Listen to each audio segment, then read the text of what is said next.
Diretamente de Serra Negra do Norte, o correspondente Donaldo Nazário Serra traz as notícias mais relevantes, conectando você aos acontecimentos que impactam a vida de toda a população.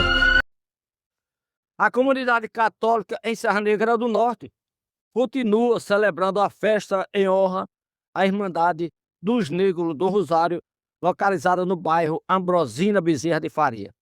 Hoje, terça-feira, noite dedicada ao movimento das mães que oram pelos filhos. Será celebrada a quinta novena da festa sobre o subtema A Salvação é para Todos.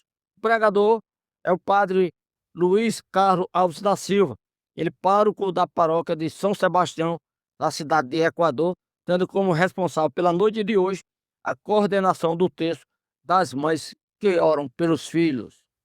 E o caldeirão político aqui em Serra Negra do Norte continua fervendo, em decorrência da rejeição do projeto de lei que foi protocolado pelo prefeito municipal na Câmara Municipal desta cidade.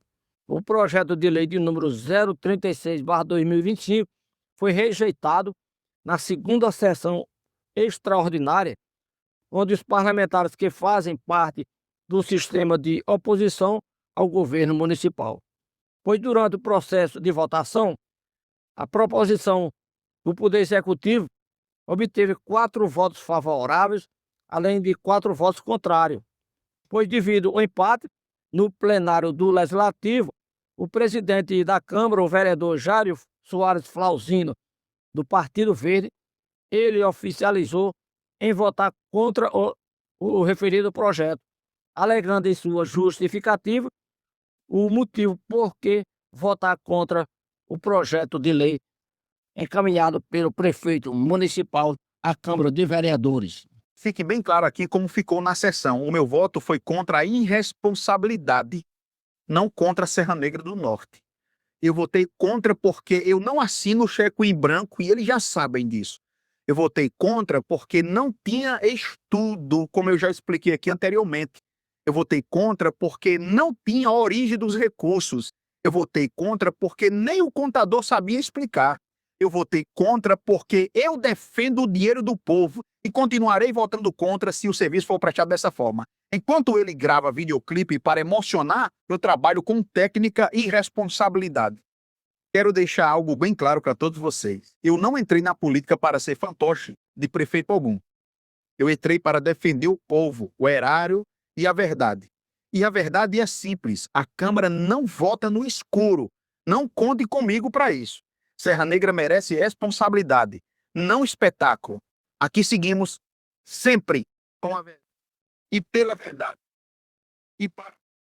O presidente da Câmara, Jário Flauzino, ele usou as redes sociais para fazer esta justificativa, pois vale salientar que o projeto de lei encaminhado pelo prefeito Acácio Santos de Brito seria para finalizar e honrar o pagamento do 13º salário dos servidores públicos, além de cumprir outras obrigações com pagamentos de encargos sociais e tributários para fechar as contas da Prefeitura Municipal para o ano de 2025. De Serra Negra do Norte, Donaldo Nazário Serra. Agora, fique com o editorial da notícia, uma análise precisa e reveladora dos fatos com a imparcialidade, clareza e único compromisso com a verdade. Olá e bem-vindos! Hoje a gente vai mergulhar em uma situação que está acontecendo em Serra Negra do Norte, uma cidade pequena no Brasil. E o material que a gente recebeu é fascinante. Temos um recorte de rádio e um informativo que detalham, de um lado, uma crise política daquelas, Prefeitura e Câmara Municipal em pé de guerra, e do outro lado, o registro de uma festa religiosa super tradicional, sabe? Cheia de vida. É uma situação que parece quase um roteiro, né?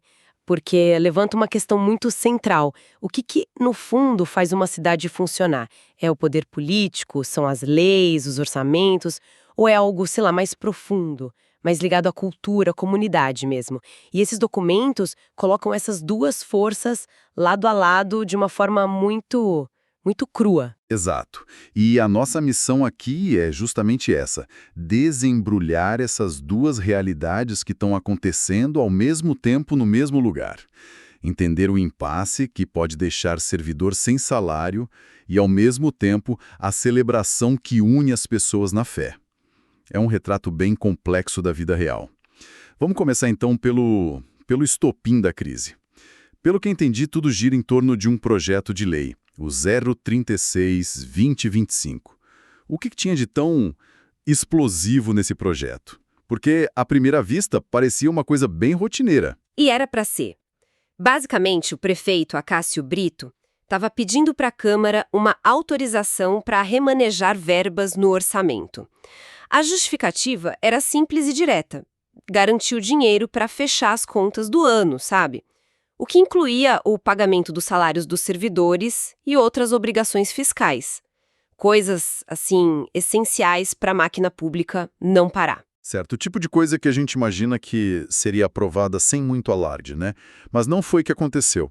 A votação terminou empatada 4-4. Peraí, numa Câmara com 9 vereadores, o empate de 4-4 já mostra que a cidade está... Completamente dividida, Nel. Completamente. E essa divisão coloca todo o poder nas mãos de uma única pessoa. Pelo regimento, Nel, em caso de empate, o voto de Minerva é do presidente da Câmara. Neste caso, o vereador Jário Soares Flauzino, do Partido Verde. E ele não hesita. Ele vota contra o projeto do prefeito. Com um único voto, ele efetivamente congela a capacidade da prefeitura de pagar as suas contas. Uau! Isso é muito mais que um procedimento técnico. É uma demonstração de força, um recado político claríssimo. Ele basicamente disse para o prefeito: aqui você não manda. É uma aposta altíssima. Porque, ao fazer isso, ele está se colocando no centro do palco. Ele está assumindo a responsabilidade pelo que vier a seguir, seja a solução do impasse ou o caos financeiro, como atraso de salários. Ele sabe disso. E é por isso que ele não se limita a votar. Ele vai para as redes sociais construir uma narrativa para justificar essa decisão. E a narrativa dele é poderosa. Ele não diz que votou contra o prefeito. Ele diz algo muito mais forte. Uma citação dele que me chamou a atenção foi: o meu voto foi contra a irresponsabilidade, não contra a Serra Negra do Norte. É uma jogada de mestre, retoricamente falando. Ele se posiciona como verdadeiro defensor da cidade. Exatamente. Ele enquadra a questão não como uma briga política, mas como uma batalha entre a prudência e a negligência. E ele detalha os motivos que, segundo ele, são puramente técnicos. Primeiro, ele alega que o projeto não tinha base, não tinha um estudo que comprovasse a real necessidade daquele dinheiro. Ou seja, vocês estão pedindo, mas não estão provando que precisam. Isso. O segundo ponto é ainda mais direto. Ele diz que a proposta não especificava de onde viria o dinheiro. E o golpe final é a alegação de que a explicação era tão confusa que, nas palavras dele, nem o contador sabia explicar. Com esses 3 argumentos, ele pinta o prefeito como alguém despreparado, que age no improviso. E ele resume tudo com aquela metáfora que qualquer um entende. Diz que se recusa a assinar um cheque em branco. É uma imagem muito eficaz para comunicar a ideia de risco, de entregar poder sem controle. Mas o que me parece fascinante aqui é o contraste que ele cria entre ele e o prefeito. Tem outra frase dele que é um ataque direto. A frase sobre o videoclipe, não é? Essa mesma. Ele diz: enquanto ele grava videoclipe para emocionar, eu trabalho com técnica e responsabilidade. Ele está basicamente acusando o prefeito de fazer marketing, de ser pura imagem, enquanto ele se apresenta como gestor sério, o técnico. E aqui a gente entra numa camada mais profunda da política.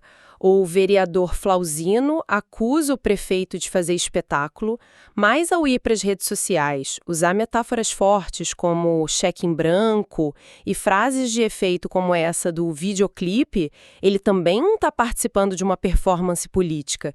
Ele está usando as mesmas armas da comunicação para vencer a batalha da opinião pública. É uma ótima observação. Ele critica o espetáculo fazendo seu próprio espetáculo. E para selar essa imagem de independência, ele arremata com: eu não entrei na política para ser fantoche de prefeito algum. É uma declaração de guerra.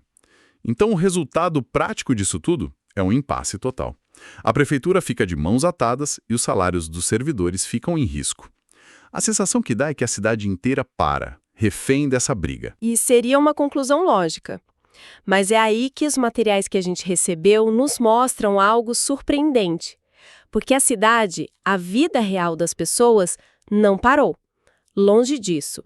Enquanto os corredores da Câmara ferviam com essa disputa de poder, em outro canto de Serra Negra, no bairro Ambrosina Bezerra de Faria, a vida pulsava com uma força que não depende de votação nenhuma. A festa da Irmandade dos Negros do Rosário. A transição é impressionante. A gente deixa o mundo do conflito institucional para entrar no coração da coesão comunitária. O que essa festa representa para a cidade? Uma irmandade dessas geralmente tem uma história longa, né? Exatamente. Essas irmandades, especialmente as dos Negros do Rosário, são instituições centenárias no Brasil. Elas nasceram como espaços de resistência, de solidariedade e de preservação da cultura afro-brasileira dentro do catolicismo popular. Elas são a espinha dorsal cultural de muitas comunidades. Então, quando essa festa acontece, não é só um evento religioso, é a reafirmação de uma identidade, de uma história que sobreviveu há séculos, muito antes da existência do prefeito Acácio Brito ou do vereador Jairo Flauzino. Entendi. Então o capital social e histórico ali é imenso. E os materiais que a gente tem focam em uma noite específica da festa, a Quinta Novena. A noite era dedicada a um movimento chamado Mães que Oram pelos Filhos. O que isso nos diz? Diz muito sobre onde as pessoas buscam força e amparo. Enquanto a política oferece incerteza e conflito, um movimento como esse oferece acolhimento e um senso de propósito compartilhado. É uma rede de apoio mútuo, onde a preocupação com os filhos, um sentimento universal, se torna o elo que une a comunidade.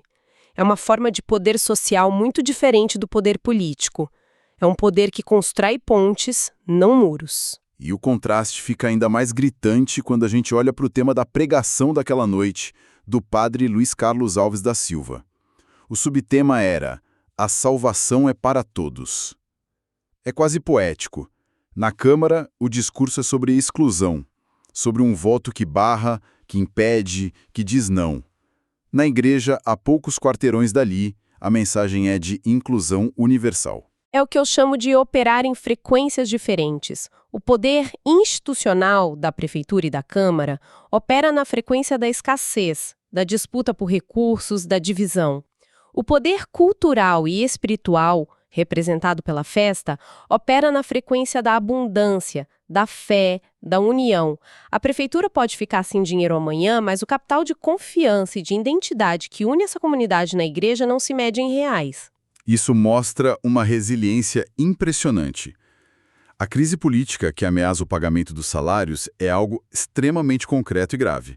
Mas a festa não é cancelada. A vida comunitária segue seu próprio ritmo, com sua própria agenda, que parece transcender o drama do dia a dia político. Transcende porque suas raízes são mais profundas. O mandato dura 4 anos. Uma crise orçamentária pode durar alguns meses. A tradição da Festa do Rosário dura gerações. Ela oferece um senso de estabilidade e continuidade que a política, por sua própria natureza, raramente consegue oferecer.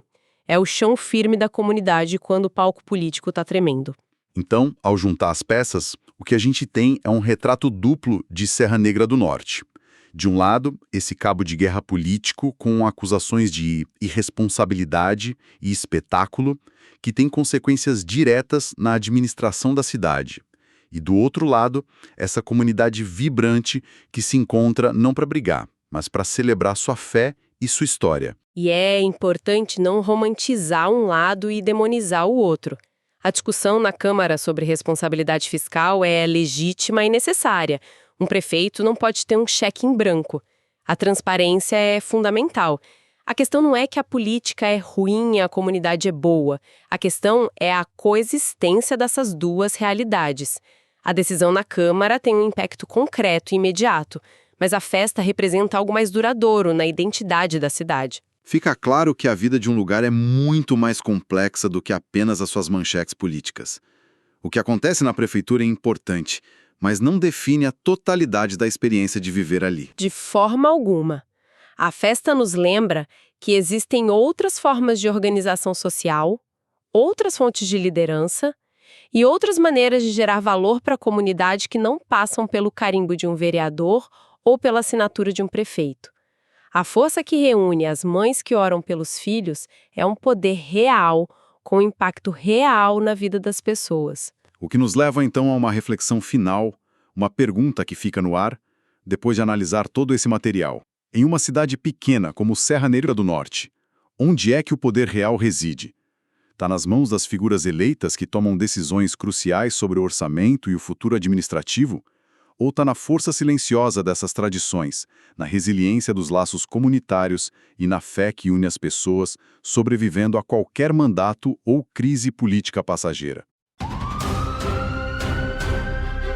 Você acabou de acompanhar as principais notícias de Serra Negra do Norte com o correspondente Donaldo Nazário Serra, que há mais de 50 anos vem levando informação com seriedade, compromisso e credibilidade a toda a comunidade do Seridó do Rio Grande do Norte e da Paraíba.